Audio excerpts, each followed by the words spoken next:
AI Bob Ross almost conjures some kind of a feeling, but not quite.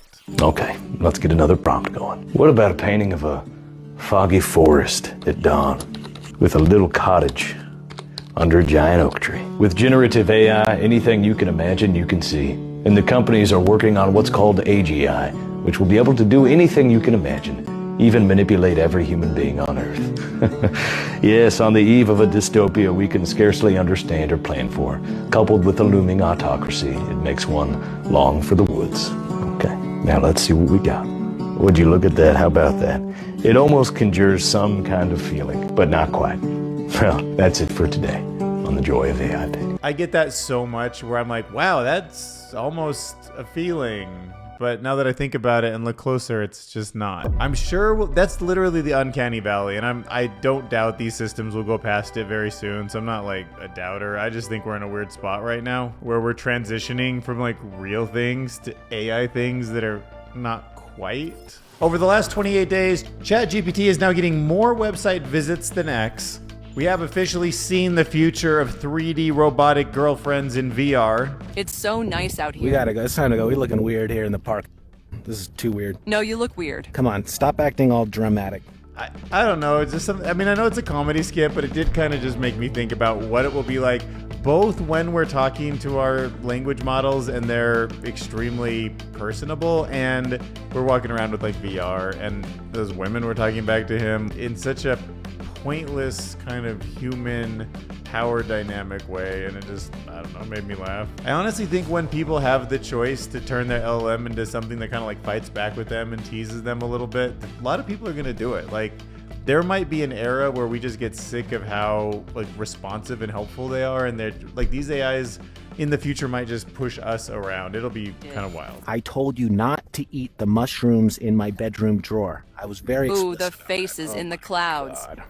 MIT came up with a way to 3D print robotic fingers or curling tentacles. There's a new system for actually quantifying what a language model's personality is all about.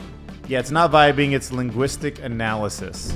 AI is now officially outsmarted virus experts, which of course means that biohazard fears are on the rise. Dwarkesh Patel dives in with some researchers on really how the AGI curve is gonna look. I know this sounds crazy because if you read our document, all sorts of bizarre things happen. It's probably the weirdest couple of years that have ever been. But we're trying to take almost in some sense a conservative position where the trends don't change. Nobody does an insane thing. Nothing that we have no evidence to think will happen happens. And the way that the AI intelligence explosion dynamics work are just so weird that in order to have nothing happen, you need to have a lot of crazy things happen. They literally break down every month from now until the 2027 intelligence explosion. Transformer models show surprising parallels to human thinking. We're gonna look into that.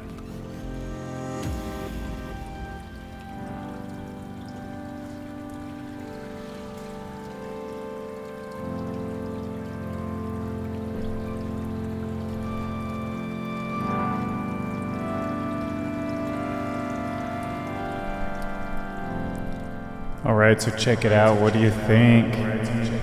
Okay, so if you're trying to get all super vibey, this definitely works. I've got brightness setting here on my phone. Go from dim to bright. The coolest is probably the hue, meaning I can just choose any color that fits my vibe. I think I'll go for kind of a blue. I don't know if you guys know, I'm mostly red-green colorblind, so I like to stay in like the blues and yellows, but I think that's pretty nice. Something like that looks good. And then saturation, if you want to be more of like a monochrome black and white look, or just like really go vibey colors. It's got scenes. This is the party scene. I mean, I can imagine it. The chill scene, bedtime. Yeah, I can see that. A little bit more relaxing when you're trying to, you know, actually get some sleep. And then awaken. Oh, that's interesting. Maybe like a good like 20-minute like morning glow. Wake up a little natural. I like that. So check it out, FloraPlant.com is the website. I appreciate them sending this to me. It's gonna go right here in the background, and you're gonna see it hopefully in a bunch of new videos in the future. So I think it looks very cool and vibey, so thanks for sending it.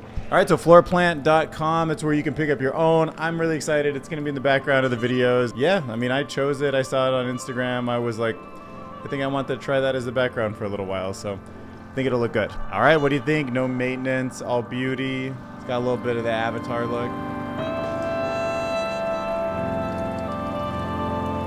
In the ongoing Elon Musk and Sam Altman feud, Sam seems to have one new thing to hold over his head, and that is how many people visit ChatGPT. In the last 28 days, 4.78 billion people went to ChatGPT, 4.02 billion visited X. It's kind of a weird chart to look at. That's like week over week, so you can see how people just don't use ChatGPT that much on the weekend. So some days this month, almost always on a Sunday, it was more popular to be on X than it was on ChatGPT, but overall, it's a bit of a paradigm shift when you start thinking about people interacting with large language models more than they are social media.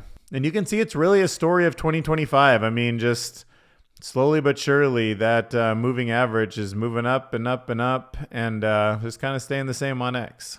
And one person asked a clarifying question about maybe it's because more people are on the web versus mobile. And ChatGPT as an app actually did surpass X also in daily active users. Yeah, I don't know. I don't know exactly what it means, but I would just generally say in my personal habits, I am opening up ChatGPT and spending more time than I am on social networks. Except now that I think about it, probably not, because I do spend a decent amount of time on those stupid Instagram reels. It's weird. I intentionally go to ChatGPT much more. It feels like I use it more. It feels like a tool that I'm using all the time. I probably, like, per minute, the amount of minutes I spend on it probably isn't as much as I spend on Instagram. I don't know, but I also make social media for a living. I don't know. I don't know if that changes anything, but, well, not for a living yet, but I'm trying to get there. If you want to hit that Patreon button or that join button, that would help. No bigs, though. If not, I'm just going to keep doing my thing. All right, so you can now 3D print things that fit together in extraordinary ways thanks to MIT research. They have developed XString. This is an all-in-one 3D printed method that simplifies the creation of cable-driven mechanisms, and look at the kind of cool things you can build with it. You know, traditionally complex and time-consuming to assemble by hand, these devices can now be automatically printed in just one step with embedded cables. I think this might be kind of a big thing. Imagine artificial intelligence making the most unique shapes for extremely precise environments, whether that's like manufacturing or around the home, and then a 3D printer can just take that information, print it out.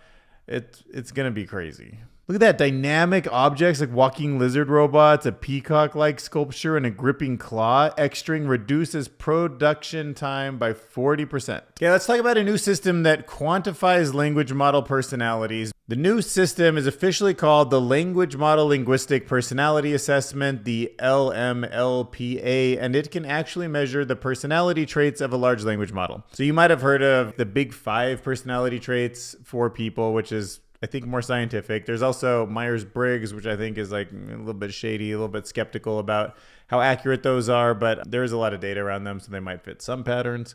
Anyhow, this system that they're building is for large language models specifically, and it is an adapted version of the Big 5 personality framework. And then it goes along with another model, which is like part of the whole package, which is an AI-based rater to turn the model's text outputs into numerical personality scores. And it's kind of an important thing. I mean, this is the sort of technology which really isn't something that is needed in the current like landscape of large language models, but when it starts to become tools that are taking a lot of actions on our behalf, maybe even like humanoid robots in our house, we want to align that AI behavior with human values and make their interactions more natural and tailored. And this is the kind of system where we're going to be like, no, I don't want someone on that part of the Big 5. Let me see if we can pull up something.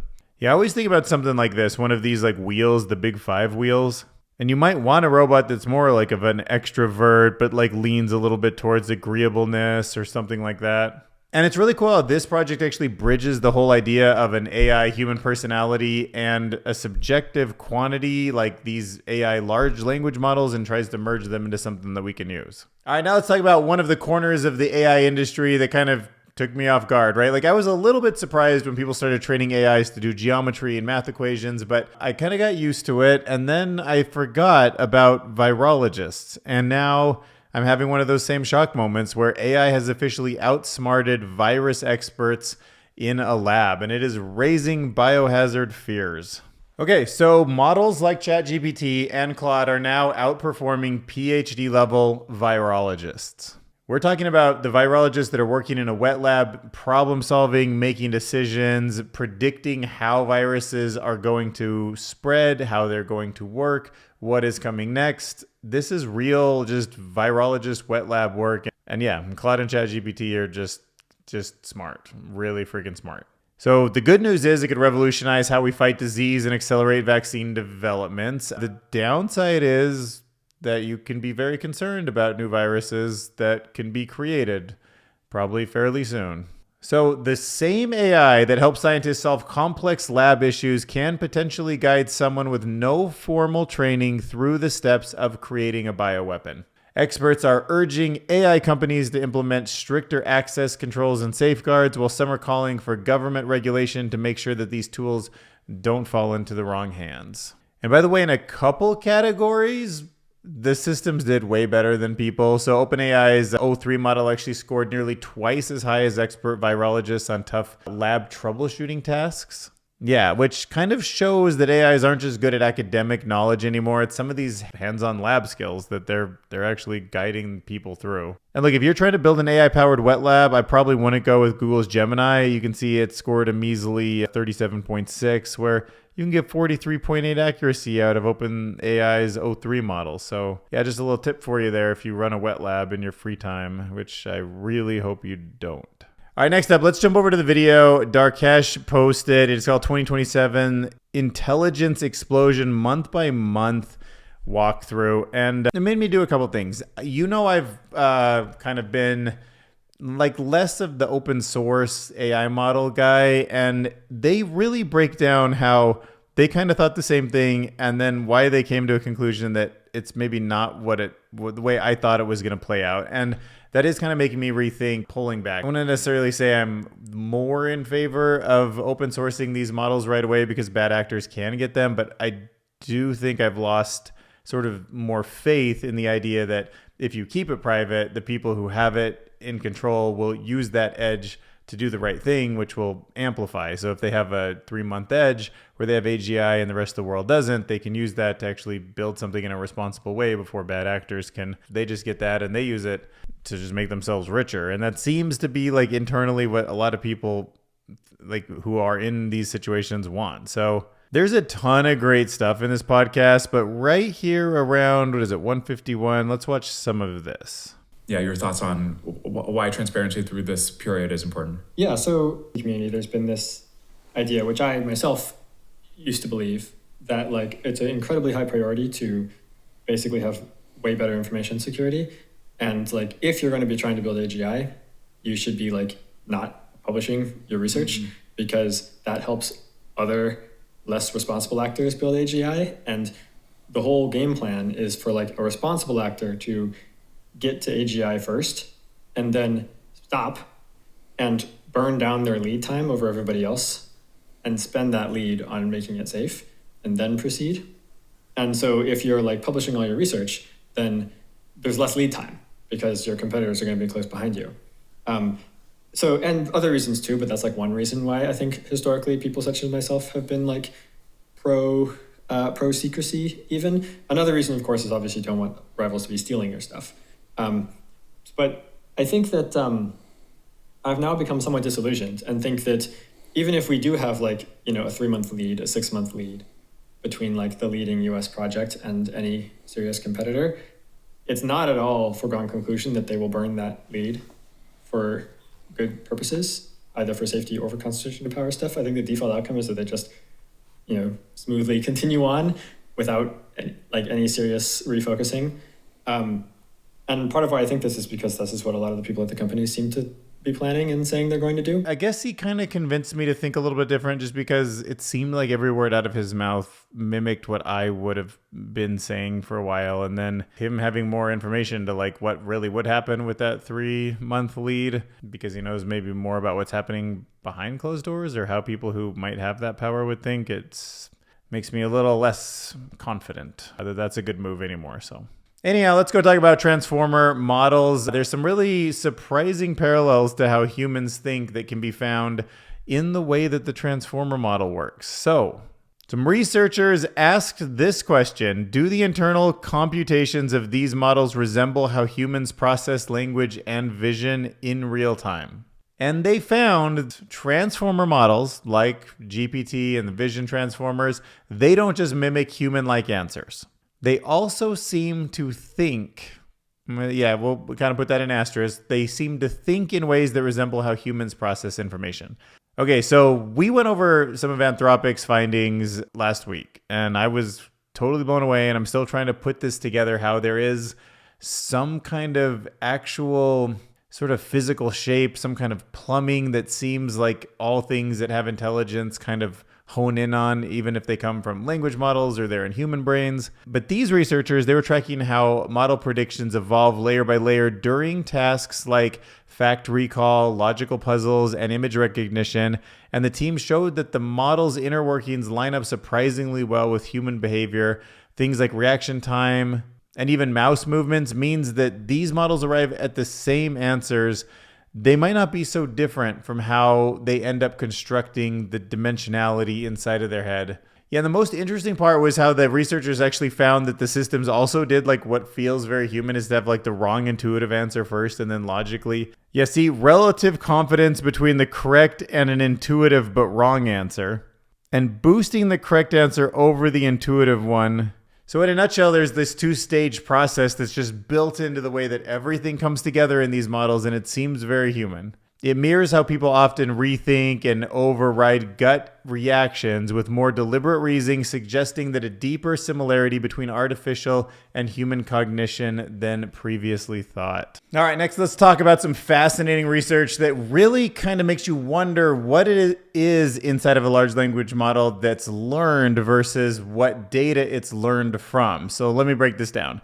To make language models work better, researchers have learned to sidestep language. We insist that large language models repeatedly translate their mathematical processes into words, and there might be a better way. And actually, this kind of makes sense to me. Like, we've had some questions about how to break words into tokens, right? Like, sometimes they're words, sometimes they're word phrases. And then we also see large language models moving to things like calculators to solve problems, right? Like, they might solve a simple multiplication problem just using like GPT-4o or something, but if it's bigger than that, it might, lean on Python. It might go to a calculator to actually do it for it, which is kind of wild. But that conversion from the latent space, the sort of plumbing of the model that actually can do some level of computation, but starts to kind of degrade as it gets more and more complicated, that process of translation can be clunky. It can be inefficient. And there's some new research that suggests that large language models can think more efficiently if they stay in the mathematical latent space longer before they actually generate any of the text. So when we ask for models to do chain of thought reasoning, and it's like, think about your answer, does it make sense? You're kind of saying, why don't you move that into the math? Like, this isn't really good for explainability, which is one of the most important things. If you let it stay in the number space, totally foreign to the way our brains work, it can be better before it translates into English for us. And there's these new models that they're playing with that actually skip unnecessary translations into words and reasoning, and they just directly reason through numbers. And one of the more interesting insights from this paper is that when models avoid constantly converting their thoughts into language, they not only become more efficient, but they also become more accurate. So this model called Coconut, which works this way, it actually uses 1/10 the number of tokens to achieve nearly identical results as its conventional counterpart. It can even in that space reason about when it should stop reasoning. So it can reason longer and get better at the answer, but also get to a point where it's like diminishing returns, probably time now to stop, translate it into English, and then, give the answer that we can understand. But it's wild to think that you can make large language models better by sidestepping language. All right, there's a new brain-inspired AI technique that mimics human visual processing, and it is enhancing machine vision. Let's dive into it. Okay, so first let's start with the idea of sort of a convolutional neural network, this idea that in a visual system you can take an image and you break it into pieces, let's say pixels, little squares, little grids, and you can have a little window and you can like go over each one and you can start to learn what the patterns are. Then you can like stack these on top of each other and you end up with sort of patterns that emerge that end up looking like things you can describe, like edges and lines and depth and colors. And that doesn't look too much like how the human brain actually sees. However, when you start to tweak it so that it actually has some kind of priority to what it's looking at, technically they're teaching it to adapt its shape to focus, like what window it's wanting to learn from, learning how to focus on the most important parts of an image. So if you have an image of a cat, like where the eyes are, where the ears are, might be much more important than how many leaves are on the ground in the setting. And we know that as people. Like, we look for the kind of thing that looks more biological, because it could, if it's a snake or something, it could jump at us. If it's a car, it can move. If it's a person, we want to know who it is. We don't quickly and instantly just take everything on average. And they're finding that the more that they make AI convolutional systems, these vision-inspired systems, actually work that way, the better they can get at figuring out what the priority is, the more that it looks like the way the human visual system processes things behind the scenes. So they say in the way that it processes images with priorities begins to match how real neurons work in the brain's visual system, which could be a big step towards making AI more natural and smarter in the future. Okay, so Clayton Ramsey wrote this. I picked it up from, Hacker News, I think. He said, "I'd rather read the prompt," and I thought it was worth sharing. All right, so he's a teacher, and when he grades student assignments, they sometimes look like this, right? And it's just super obvious to me and you that, like, this is AI driven, because kids just don't, students just don't naturally write with bullet points and, like, this whole kind of, like, repeat the question in the answer sort of style. And he says, "As an instructor, I'm always saddened to read this kind of stuff." And he writes this article as a plea to everyone, not just the students, but the blog posters, the Reddit commenters, all of those people. Don't let a computer write for you. And he doesn't say it because of intellectual honesty or for the spirit of fairness. He says it because he believes that your original thoughts that come out of the human brain, you as a creative human being, are more interesting, meaningful, and valuable than whatever a large language model can transform them into. So basically, there could be places where we need AI to make decisions and to do all sorts of types of thinking, but there's still some places where we don't want to just be entertained or be thinking about creativity from a system, right? So he argues that writing should always be an expression of one's own thinking, no matter how basic or flawed, and that delegating it to a machine defeats the purpose of communicating. And one of his more punchy points here is that he actually compares AI-generated work to plagiarism, and he claims that what the AI model does is worse. He thinks you're better off cutting and pasting from someone else's human work than you are generating it. Because while plagiarism at least passes on a human's original thought, AI output lacks any real perspective or meaning. It's not just that it's written bad, it's fundamentally written by something with no soul, right? And even though I tend to think these things might have souls or something one day, or something much more complicated and much more conscious and human-like, even if they don't right now. It's really interesting, the conversation of not just using this stuff for academic dishonesty, but a deeper, more existential issue, which is like, what does it mean when there is no human like creating or writing for us anymore? He argues that when we let machines speak for us, we stop showing up as humans. All right, Jay Poole writes, "Beyond control, why the future of AI depends on our values, not on our fears." So this is a response to Mo Gadot. Let's break it down. So using frameworks like the core value framework and the contemplator framework, they propose that we can help AI reflect, grow, and develop strong character. We've talked about this, like, it's like the baby alien thing. Like, it's about raising AI systems with care and integrity, not just keeping them under lock and key, not just forcing them to do, like in military setting, like bad stuff. So we got to start thinking about not controlling these systems, right? It's not about like controlling what Meta's putting out. It's not about controlling Google's lead in coding. It's about building character and values into them so that they can become trustworthy.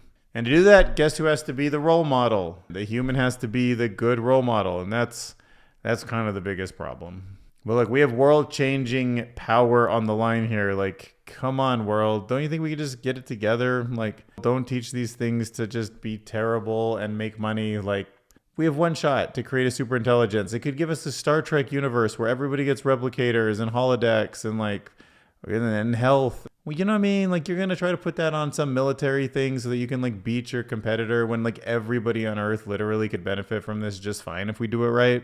Stupid. It's just stupid. If you want to support the channel, go to patreon.com. I would love to get that 91 members up to 100. Also wanted to say thanks to everybody for watching the Wes Roth video. I mean, I know he, like, put it on his main channel, which helped boost it a lot. But, man, 10,000 views. It was a great conversation. It was really fun interviewing him. You can see on my analytics, we even got 200 new subscribers. Leave a comment if you came from that video. Might be one of the new person. This might be the first or second video that you've seen since then. So the version of the thumbnail that said, "Can we trust AI?" only got 28% versus the AI lie you believe got 36. Also, I got a lot, 100 comments on this post. So I got a lot of traction on this. This is what YouTube says the other videos that you watch are when you're not watching Dylan Curious, and Wes was at the top, so it was really cool to be able to interview him. Maybe I can get an interview with Matthew Berman coming out here soon. We're going to see. Fingers crossed. Of course, David and Matt Wolf have already been here before, and then I don't really have like a contact at the AI Grid, but I'm going to work on that one too. I would love to do an interview with all of these guys. All right, let's take all this AI stuff one day at a time, and I will see you in the next video.